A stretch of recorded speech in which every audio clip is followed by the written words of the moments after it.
Hey guys, subscribe for daily content. And if you're shopping for gear, make sure you check out the description for the newest items at some of the very best online retailers. There's also links for some of the items that I personally recommend. Thanks!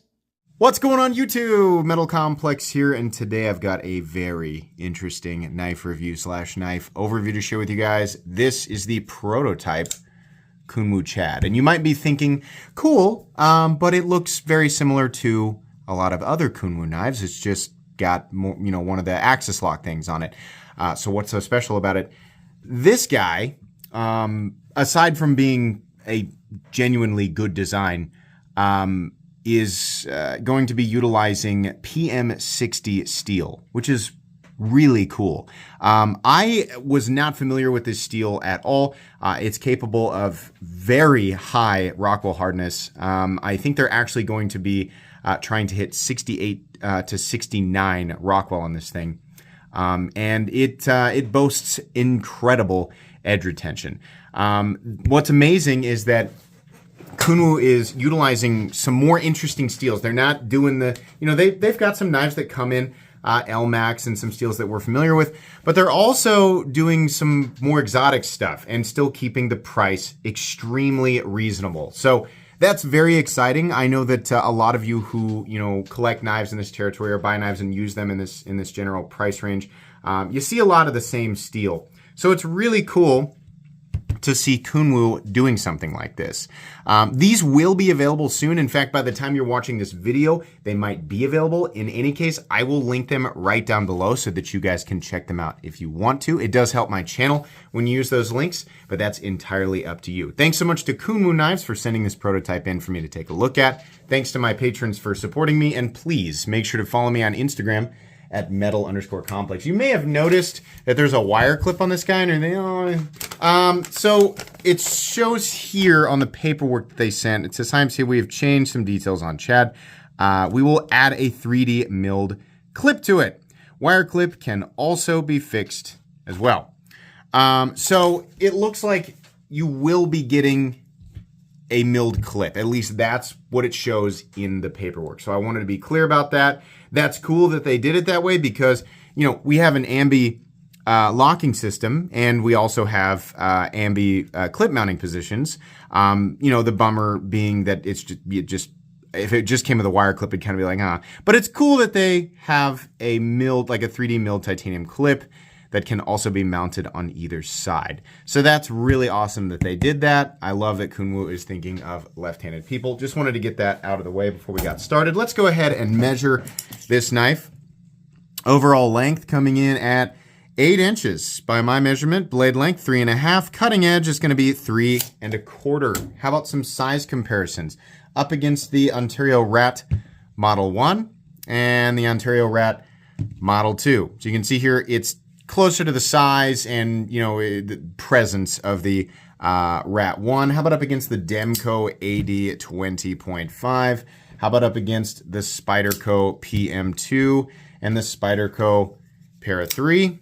There we go.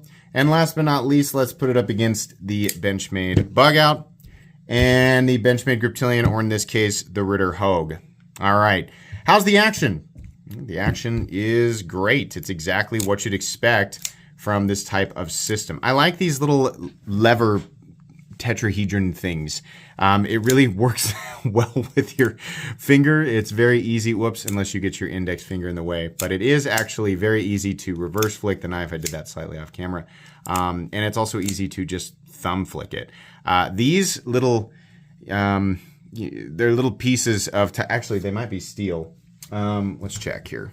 I think these are, I think that these are actually steel, but they're shaped to accommodate for kind of the curvature of your finger, and it makes them really comfortable versus something like a stud. Now that's not to say that a stud is uncomfortable on something like the Hogue Able Lock, but this is really nice, and you have direct access from the outside. You can just remove that screw, so that's really cool. In the past, Kunwu knives have come with extra omega springs that vary in tension, so I'm gonna guess that that's still gonna be the case. This one didn't, but it was a prototype. All of the new Kunwus that I've ever received have always come with different omega springs that sort of vary in tension. So if you want more tension, this one's kind of like medium and it's fine. But if you want more tension, then you can just add the other omega springs. But just keep in mind, I don't know that for sure. I'm just guessing. So, but the action is very, very good. It's extremely smooth and exactly what you'd expect from a knife like this, utilizing this type of system. Let's do carry profile. So thickness up against the Spyderco Para 3. It's really not all that thick. It's this area is flat right here, and we have the textured version. There will also be like an orange peel, like a smooth orange peel version as well, which is cool because usually the plain version is literally just plain. It's like blasted tie, it's just flat. I like that he's still doing a little bit of texture even on the plain one. I think that's neat. Yeah, just wanted to point that out. But yeah, really not that thick. Length and height up against the PM2 and the Para 3. Just looking for the PM2. There we go. Really, longer than the PM2, but not super tall. Definitely shorter than the PM2. Not a bad pocket experience at all. It just sounds so bad. But definitely, for how big of a knife it is, it really becomes pretty compact. So that's nice. Let's go ahead and do a hardware check. I'll get out my tools. As per usual, my tools are very inexpensive and very recommendable. You can find them right down in the section of my description that talks about the tools I use in this channel. I'm pretty sure that's a T8. The pivot is a T8. All this other hardware is T6. I would like for it to be T8. There's nothing on the paperwork that was sent that says that they're planning to change it, so maybe they won't. It would be cool if we started seeing T8 on these guys. You know what? Maybe they'll surprise us. Maybe it actually will be. If you have... here's the thing. I'm reviewing this thing late. By this time, there may actually have been production models that have been shipped. I just remember this thing being a Kickstarter. I would actually, I'm pretty sure that they're going to be keeping these screws T6, but that was one thing that I wasn't 100% certain on. So if I am incorrect about that, then please let me know down in the comments. But either way, it won't be that super duper difficult to take apart. If you've ever taken apart a knife that utilizes like an Axis style lock and omega springs, which is what we're looking at here, this is going to be a fairly similar experience.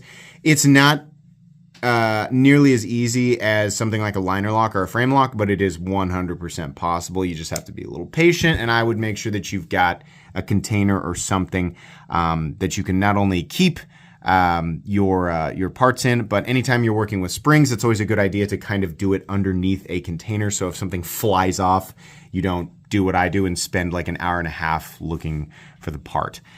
So as long as you take the necessary precautions and you have quality tools, it should be easy to take apart and put back together, regardless of, the fastener size.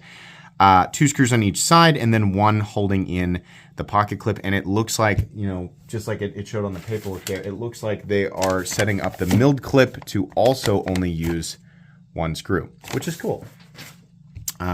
So anyways, let's go ahead and I think maybe we should weigh it, which would be, there we go. I was looking for my scale. So we're looking at titanium, and then there's actually a little bit of steel on the inside, which I'm going to guess they do it this way partially. It's for the like omega spring and axis bar housing, and then also to set up for perhaps if they do like carbon fiber versions or G10 versions or micarta versions or whatever, they can use the same sort of like nested liners on any setup. So the titanium variant comes in at 4.4 ounces, which is not bad at all. It's not a perfect, ounce and inch ratio, but it's not bad. I mean, for a full titanium 8-inch knife, I can't really complain too much. Let's go ahead. I just, this is so funny. Oh man, to the gentleman behind Kunwu, down here, it says, handle length increased by 1 millimeter versus samples. And we have increased the length of the scale a little to avoid cutting when closing the knife. And I was like, what are they talking about? Cutting when closing the knife. I just went like this, pulled it down, and it came back around. And this little, it just got me just a little bit right there. It wasn't enough to cut into me. But I was like, oh, that's what they're talking about. So that's a good change. I was actually going to mention, like, I didn't really notice that being a problem, which it literally did not happen until just now. But that's good that they are paying attention to that because it almost bit me there. So nice. Yeah, the production versions will be just a little bit longer in the butt to keep you from cutting yourself. Anyways, let's measure blade stock thickness. So as far as I know, that is not going to change. Blade stock thickness is coming in at 120 thousandths, so not super duper thick. Okay, meat and potatoes time. This is very similar in profile to my my sheep's foot towel. In fact, it might be exactly the same. I would get that thing out, but it's buried. Yeah, it is buried. The ergonomic lines on this are very good, whether you want to be in the standard, position, just the standard hammer grip, or you want to be choked up. This area is a little bit flat, but it is knocked down enough that it's plenty comfortable. The jimping on the spine is just about perfect. It's not so aggressive that it's bothersome to the hand, but it's enough that you'll get traction on it. Same way with the diamond texturing. This is really nice diamond texturing on this guy. Obviously, there is a version that's smooth, but if you go with the diamond textured version, I love texture patterns. I think this looks really good, right? It's nice and classy. It offers meaningful grip without destroying your hands or your pockets. It's not, if you were to push, it's not like a cheese grater. If you were to push your thumb into this, I'm telling you, I could do this all day. It's not so aggressive that it's going to tear up my thumb or like pull the dead skin off of it. So if we turn it this way, you can see it's really not that aggressive of a texture, and I think that's just about perfect. The overall look is also really nice. This is a really classy looking knife. There's a good way to do simple, and then there's like a boring way to do simple. This is the good way. It's still got enough character. It's still got enough personality that you'll remember it, right? There's too many knives out there that are so simple that they just get lost in a sea of other knives that look exactly the same. And while this knife certainly borrows elements from countless other knives, it still manages to look like something that we can easily recognize, right? I know that you guys are thinking that right along with me. You can pick a Kunwu out of a pile of knives every single time because it's got just enough that's distinct, right? It's just enough there, little tiny things, the way that they do like the flat areas here or the sort of the scalloped out areas here or the pivot, right?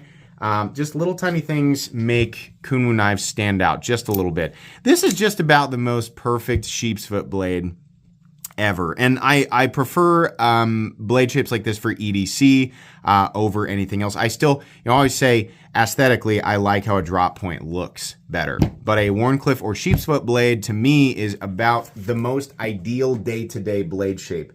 I do a lot of draw cuts, so it's really nice to be able to get my finger up on what I call the nose of the blade and draw cut backwards.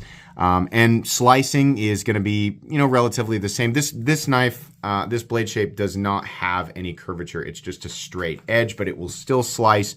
And then there's still enough of a tip that if you need to, you can puncture. It's just not going to be as good at puncturing as something like a drop point. But this is excellent. I think now listen, I try to not talk too much about steel composition because I'm not a professional in any way. There's no part of what I'm literally just somebody reading on Google and periodically getting to experience some of this stuff in the most minimal way possible. When I use a knife, before I do a review, I use a knife exactly like I would anything else, right? So basically, if something is heat treated very, very poorly, I'm definitely going to know because I'm taking these things out and, cutting cardboard and stuff like that. So I had a knife here recently that I found out had to be heat treated extremely poorly because it lost its edge so quickly. But outside of that, I can't say exactly how much longer some super steels that are properly heat treated will last in terms of edge retention versus other ones because I'm not doing extensive testing. That's not really what these reviews are. We have other people in the community who do that and have the capacity and capability and the patience to do it better than me. I'm more of a design reviewer. So what I understand about PM60 is that it is capable of achieving extremely high Rockwell hardness and maintaining toughness and balancing it with excellent edge retention, which is something that's a little tricky to do, I guess. This is normally used for like industrial strength drills, I guess, which is nuts. I think this is like high speed cold wear. So yeah, I would imagine it would work pretty well as a pocket knife steel. Really though, for the enthusiasts that are interested in this, is what I like about this is that it's something different. It's not M390. And while, LMAX and S35EN and S45EN are all great steels, we also see a ton of that stuff too, right? I mean, there's even stuff that we like don't see very often that we've also become a little bit like, even like S90V and M4, and those are all great steels, and that's great. There's nothing wrong with any of them, but it's always fun when someone's willing to do something just wildly different and, kind of risky. Because you get into these higher Rockwell, I mean, obviously it has a lot to do with composition, but you get into this higher hardness stuff and it can be really tricky to get it exactly right. So the fact that he's willing to work with that stuff and somehow get his hands on it, and actually get it because I looked up to see, is that the actual, range that it should be? Yeah, that's the range that it should be in. That's pretty impressive. And to still keep it's not cheap stuff. This is expensive steel. To still keep it at a reasonable price point is really awesome. That's just, Kunwu just keeps doing the same thing. They keep doing awesome things and catering to as many people as possible and bringing us interesting, and more exotic compositions. So that's really cool because a lot of companies are just kind of pumping whatever out, right? They're just kind of like, yeah, is this generally accepted? Okay, right, let's just fine. Make it a folding steak knife and, charge $300 for it. And it's, it kind of sucks because we keep getting the same kind of stuff over and over again, but not with Kunwu. It's exciting.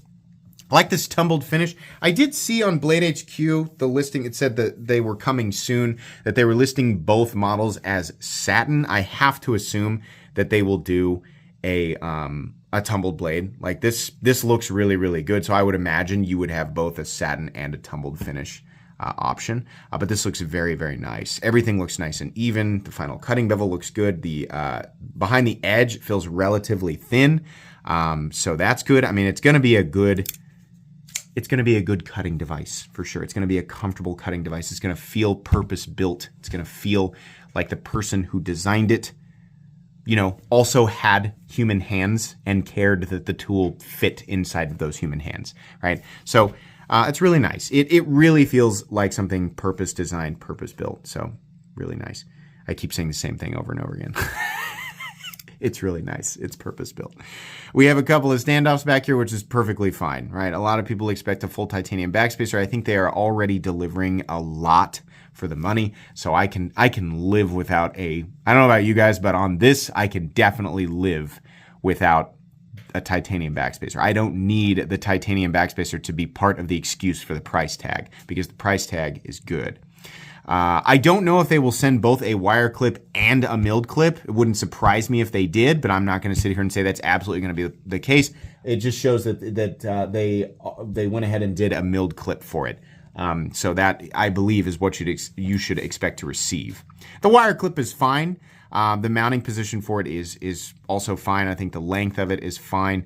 And wire clips are plenty functional and very inexpensive. I've also seen on the website that they are selling replacement pocket clips, which means if something happens, you should be able to just get another clip for your knife, which is always great. It's nice to be able to get the parts that you need because pocket clips snap, they bend, right? We lose screws. It's nice that Kunwu has a lot of that stuff accessible. So it wouldn't surprise me if you lost a screw, if you reached out and that was like, hey, I need another screw. It wouldn't surprise me if he was just like, yeah, I can do that. So, what was I going to say? Oh yeah, the stop pin located in its usual spot. A little tiny bit of shouldering. Actually, no, there's no shouldering. It's flat, but that's fine. No blade play up, down, left, or right. It's absolutely, completely, and totally solid. No stick off the axis bar, really good, but plenty of contact, so you shouldn't have to worry about slip or anything like that. No pivot lash, nice and consistent in here, and you know how the axis locks kind of act. But there's plenty of retention there. So it's holding the blade in place. This is a prototype, but it is centered, so that's great. Ambidextrous. Now these are made in China. I think everybody knows that, but if you did, they're made in China. Ambidextrous, good fit and finish, good execution, ergonomic handle design, textured titanium as an option. Really good EDC blade shape, and a pretty I mean, I can't think of any other knife right now that you can get PM60 on. I'm sure that's not the first time. There's no way it's the first time it's ever been used for a pocket knife. But when's anything else? Any other production knife you can think of that's utilizing this stuff, and they're getting the heat treat correct, as far as I understand. Again, not a metallurgist. Yeah, no, I don't think so. The standard version of this knife with the orange peel texturing is $239. This textured version is $259. I don't know about you, but I think that's extremely fair. I think that's great. I have never had an issue with Kunwu's pricing, and I certainly don't now. They are delivering what I have wanted so many other companies to deliver at this price point for so long. This price point in particular has been extremely disappointing over the last 2 to 3 years because companies just sort of keep delivering the exact same thing without varying, without giving us something interesting, right? You are in enthusiast territory. You're definitely in user territory as well, obviously, but you are definitely in enthusiast territory. And we keep being fed exactly the same stuff. So it's really, really interesting to have an alternative. And it's cool that Kunwu consistently strives to deliver that alternative. So if you have not been paying attention to Kunwu knives, and listen, I know a lot of you have. Those of you who watch my channel, the general consensus on Kunwu is, holy crap, thumbs up, you're doing something awesome, right? If you have not been paying attention to Kunwu knives, you absolutely should be. They have countless amazing models, like, not countless, but they have an incredible number of fantastic knives. And I mean, they work with Vanax. They do LMAX and some of the other common stuff, but they work with Vanax, apparently PM60, and a number of other interesting steels. At least they will be in the future, based on talks that I've had with the owner. Yeah, this is really impressive stuff. I am a huge fan of the Chad, as well as Kunwu knives in general, and I cannot recommend this knife enough. I don't think you can go wrong if this is unavailable. I don't think you can go wrong with any Kunwu knife. If this is available, it is extremely recommendable. This is a wonderful, I mean, if you like larger knives, right? If you like smaller knives, then maybe this won't be for you. I would imagine that they will do a smaller version if they don't already, right? But yeah, this is very recommendable. And I don't think any of you really needed me to tell you. I mean, I'm super late with this review. Most people watching it already know that it's a good knife. They already know, if they're going to pick it up. So sorry about that. But yeah, I'm a huge fan. And I think the Chad is a great, I think the name is excellent. So anyways, I'll link this knife down below. Thanks again to Kunwu Knives for sending it in. Please make sure to follow me on Instagram at metal_complex. If you enjoyed this video, leave a like. If you'd like to check out my other content, I do, of course, have lots of videos of knives that are either expensive or inexpensive that I do or don't like, so check those out. And if you enjoy all my content, go ahead and click on that Metal Complex logo right there and subscribe because there's definitely more coming. Thanks again for watching, everybody, and have a great day.